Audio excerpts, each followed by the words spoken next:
Hello, YouTube. I'm Andrew Does Hair. You can find my work on Instagram at Andrew Does Hair. Today, I want to take a crack at doing David Beckham's short haircut. And let me be clear, I'm not talking about the times that David Beckham has a haircut that's short, that's just a regular short haircut. You can see here it's like got a little bit of a fade. The front's a little bit taller than the rest. That's not a David Beckham haircut. That's like David Beckham with a short haircut. What I'm talking about is when he does things that only David Beckham does, like the front not being slightly longer than the rest, or like the back being rounded off, or like the sides being one length all the way up. These little signature things are what make you look at him and go, oh, that's David Beckham's short haircut. That's not just David Beckham with a short haircut. Admittedly, this is a haircut that's kind of hard to do in real life. A lot of barbers would cringe because of the rules that are broken to pull this off. But when you decide to throw the rules out the window, it's actually kind of a lot of fun. And I think where unique style really comes from is when you're willing to break some of these rules. So let's talk through this here. To begin, I want to take a section of hair straight down the middle of the head, a profile guide, if you will. Once I have this hair sectioned out, I want to turn the head, position my body in such a way that as I'm cutting with my razor, I'm going to be cutting from the back to the front of the head. This is because the hair kind of grows forward and we're expecting it to lay forward. Now, the length I'm shooting for here is kind of roughly the same from the back to the front. It is like an instinct to try to make the hair in front longer, and I'm fighting that instinct right here as I'm speaking. But I really want to shoot for like one length from the back to the front. Once I have that profile guide cut, I'm going to take a section of hair directly to one side of it and pull it up to use the first section as a guide to know where to cut this second section. Once I'm done with the second section, I'll take a third section and pull it to the second section.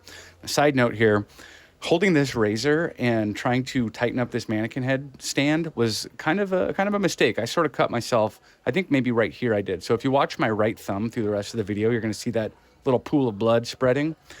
If I cut myself with a regular human in the chair, I would go clean it up immediately, but I don't really tend to cut myself. It was because I was trying to tighten up the stand. But anyways, I'm going to continue using a traveling guide, using previous sections as guides for the following section, all the way to the outside edge of the haircut. Then I'm going to go back to the middle and repeat the same process, working toward the outside of the opposite side. Now, I haven't cut the back yet because it grows in a different direction and it's going to lay in a different direction. And so I want to completely like reorient the head. Orientate. I want to change where I'm standing and change where I'm facing the head so that I can cut from short to long, from the inside to the outside in the direction that the hair is going to lay. This is massive. If I had cut it the other way, the hair doesn't lay right. It like lays funny. And so when you're razor cutting or doing any kind of texturized cutting, the direction that those little spikes and shards that you're cutting, the direction they lean is kind of huge. Now back here, similar to what I did in the front of the head, I want to follow the round of the head. Traditionally, you would want to leave this in what we call a square shape, where you would pull the hair straight up and cut it so that it's like parallel to the ground.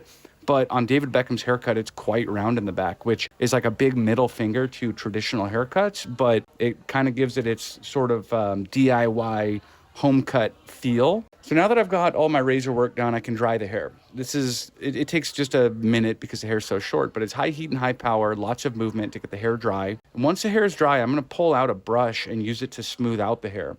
Now for daily styling, this is not going to be necessary, but the reason I do this is because it's going to make it a lot easier to cut the hair if I can get everything to lay really uniformly. So you can see there in the 2 seconds that I added tension from a brush, everything starts laying much more uniformly. So to cut around the transition, I want to use these big chunky scissors that I actually got from Matt Beck at Free Salon Education. Fantastic value. I love his scissors. It's actually all I use now.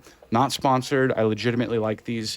But this big fat chunky scissor here is going to give me a really thrashed finish as I cut these corners. Man, this mannequin head. Did you see the stand fall down a second ago? It drives me crazy, man. Maybe I should invest in a new stand instead of buying more scissors. Anyways, so I want to work up and around over the back of the occipital bone here. And I want to keep this weight line like pretty high, but I want to keep it pretty broken too. I used to would have maybe point cut this shape in here, but it takes all day. With a scissor like this, I can kind of just bash through it. And I do kind of like the sort of arbitrary randomness that you get from working with a scissor like this. Like it gives you this sort of chaos that's really hard to manually put in by point cutting. It straight messes hair up if you go in and just start bashing with it like this. So now on the sides, the impulse that I'm fighting is to want to do a fade. Like for years, people are like, "Give me a David Beckham cut," and they think they're looking at like a clean skin fade. But if I point out, like, "Yo, David Beckham rarely has like a clean fade," they're like, "Oh, I didn't realize that." And so I'm fighting the impulse to do a really clean finish here. And so what I'm doing is like near the top of the head, I'm using a 2 guard with the clipper open, but near the bottom, I closed it up. Even though like what I want to do is one length all the way up, I just can't bring myself to do it. Like I have to taper it a little bit. And in fact, in a second here, I cave and I grab a 1 guard open and continue kind of tapering the hair down shorter at the bottom. Now, there is a tiny bit of a weight line over the occipital bone that I'm going to go back and erase in a minute, but I was trying so hard not to put that there to try to go up and around the round of the head. But after 20 years of trying not to, ruin the shape by going up over the crown, it's really hard to make yourself do it. So now I'm going to grab like a regular texturizing scissor. I forget the name of this one. I forget the name of all of these, but this is also from Matt. And what I like about this particular scissor is it actually has a tang on each of the finger holes. And because of that, it's really easy to flip it around and use it backward. And so you'll notice as I'm using this scissor to just soften everything up and go over the very short hairs to make everything look softer, I'm going to be flipping it back and forth. I kind of do it just automatically without thinking about it. And so sometimes the still blade has teeth on it, and sometimes the moving blade has teeth on it. It kind of can go both ways, and it feels identical in your hand either way that you're using it. So I just want to go around and break up all these lines. I don't want anything to look clean and uniform. When you do a clipper cut, it's designed to make every hair exactly the same length. And when you see every hair exactly the same length, it signals your brain subconsciously like that's a fresh haircut. And David Beckham almost never looks like he has a fresh haircut. And maybe it's because he didn't get a haircut for 2 weeks, or maybe it's because they're deliberately giving him that soft look. But whatever the case is, we can have you leave on day 1 looking like it's day 14 just by softening things up. See, as hair grows back, it doesn't grow evenly. It doesn't all grow at the exact same rate. And so a fresh haircut is all exactly the same length, but a grown-in haircut has a little bit of variations in the length. And that's what we were doing with the texturizing scissor there. So now I'm gonna blow out all the loose hair, and then I'm gonna give it one quick pass with the hairdryer to kind of set in the shape at the roots. So this is high heat and low power. And then once the hair is kind of hot, I'm going to hit it with cold air, and that's going to kind of set it in the direction I want it to go. So the product here, ADH dry, very lightweight, matte finish. It's not going to get hard. It's not going to get crunchy. It is in fact stronger than the mannequin stand, as you just saw there, but really it's like a very light product.